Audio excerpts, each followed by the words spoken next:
Ryan Poles, he was active as hell in day one of free agency and day one of the legal tampering period for teams. He addressed offensive line and defense line, and he came in hot signing Drew Dalman, and then he signed Dayo Odeyingbo. Some people have mixed feelings on this, but you look at the upside on this guy. 25 years old, shown flashes as a pass rusher, 8 sacks in 2023, and he's consistently, been a guy that's gotten after the quarterback, with quarterback hurries and quarterback hits.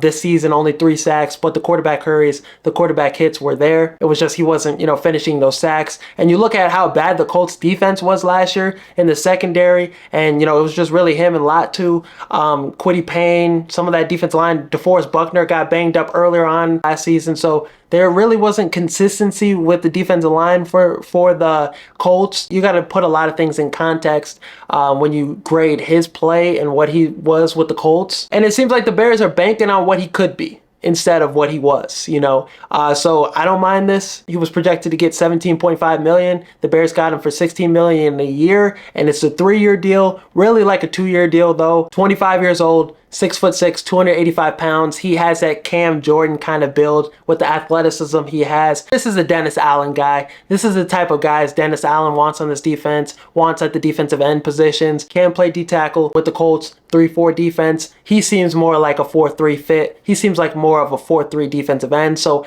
I think, with that change coming into the scheme with Dennis Allen, with the veteran coaches we have on the staff, I think they're going to be able to reach his ceiling. They're going to be able to get more of the 8-sack kind of production out of him instead of 3 sacks this last season. He really hasn't scratched the surface of what he can be yet.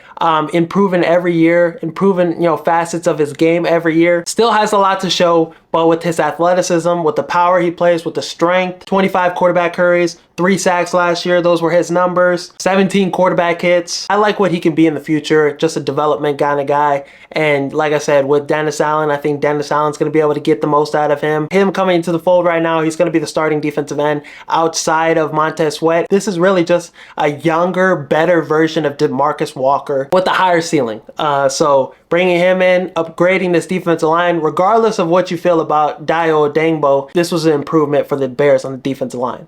A huge improvement. This defensive line got better. And they went and got Grady Jarrett, one of the best, interior defensive tackles in the NFL the last couple seasons. And you look at the last 4 seasons, other than the season he tore his ACL, he played 17 games in 3 of the last 4 seasons. So this is a durable guy, similar to Joe Thuney. How Joe Thuney's that older veteran. He's not a sure ballot Hall of Famer right out the gates like Joe Thuney's becoming, but this is a guy that's been around, has credibility, has leadership, is going to bring leadership to this defensive line. He's exactly what I wanted with, signing a Jonathan Allen, Javon Hargrave, but better, because he's a better run stopper. He has a better overall game. When he's healthy, when he's playing 17 full games, he at least gives you 30 quarterback pressures. I mean, in 2021, 36 quarterback pressures. In 2022, 45. He had that torn ACL injury in 2023, but he bounced back pretty well, didn't lose a step, and he played all 17 games last season.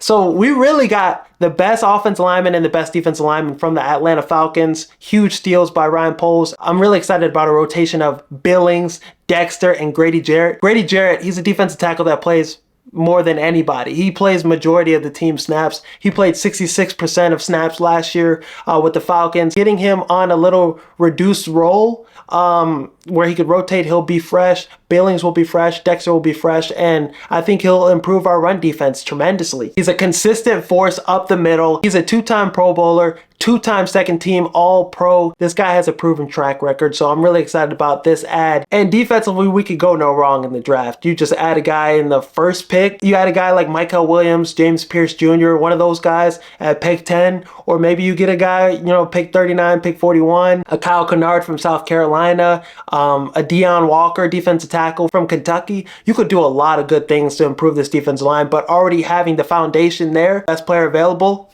you can go no wrong. So I really like how Ryan Poles has started free agency, and yeah, I don't think anybody's done it better than Ryan Poles so far. Drastically improving the offensive line and the defensive line, damn near fixing the offensive line and defensive line, fixing the trenches in just 1 week. So Ryan Poles, give him credit. He was aggressive like he said he would be at the combine in the media session. So yeah, The Bears are all the way back. The trenches are back, and this defensive line, this is an impressive unit shaping up right now.